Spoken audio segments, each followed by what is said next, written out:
baje kubasuza abakunzi ba Benja TV n'umwanya twabahariho kubageza ikiganiro mu muki umenyenamo byinshi bitandukanye ku muntu kuri Paita Showbiz. Ikiganiro ni mu muki umunsi twabazaniye bita Uwidua Liliane, benshi bamuzi ku izina rya Lil Baby. Umunsi ne twazanye muri ikiganiro cyacu mu muki cy'uyu munsi ujya kumenyeramo byinshi bitandukanye twaganiriye byimbitse kuri we. Uwidua Liliane twaganira tubwira byinshi, twatangiye tumubaza amatariki y'amavuko, atubwira yuko afite amatariki y'amavuko abiri. Ubwo wakibaza ngati nabiri mu buye buryo, atubwira yuko umwaka n'umwe avuka mu 2007, kwezi kwa kabiri tariki 25 niko ngo ababyeyi bamubwiye icyo gihe n'icyavuka.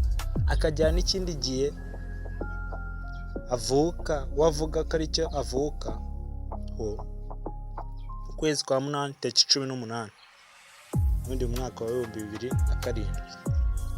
Uwidua Liliane twakomeje turaganira tumubaza igihe yatangiye kwiga amashuri abanza, ubwo ko atibuka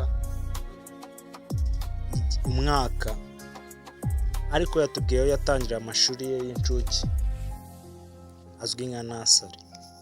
Tangiriye azwi nka Remera mu Giporoso ku Mushumba Mwiza, niho yatangira amashuri ye y'incuke.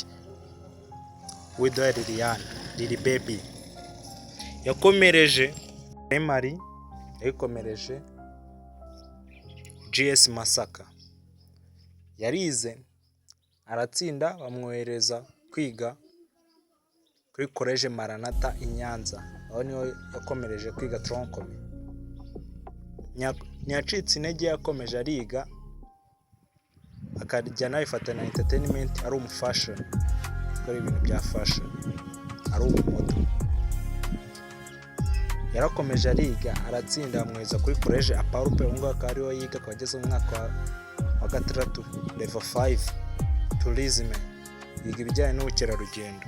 Lil Baby iyo mukomeje mukaganira kumubaza iyo yambaye neza, akubwira yuko iyo yambaye ibintu bitamufashe akambara n'amaherena, icyo gihe aba yumva yambaye neza kurusha ibindi bihe byose aba yambaye nta maherena.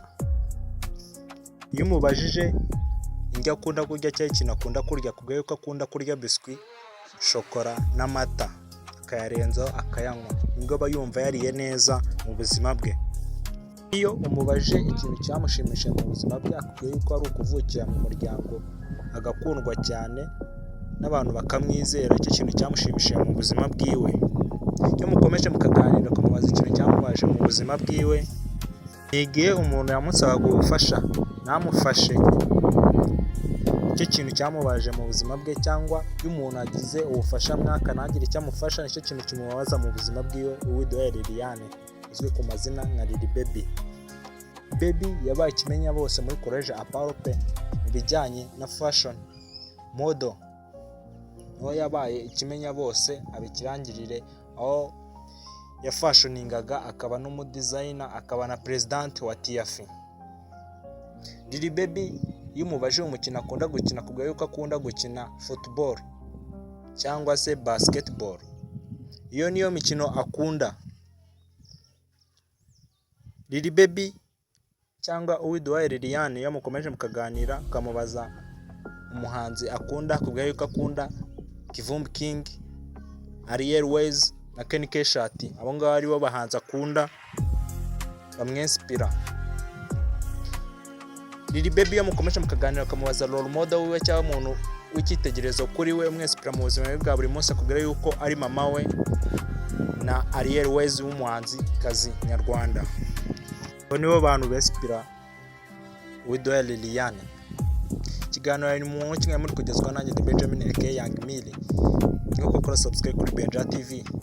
Ikiganiro cyacu ni muntu kina akagaruka. Ciao ciao.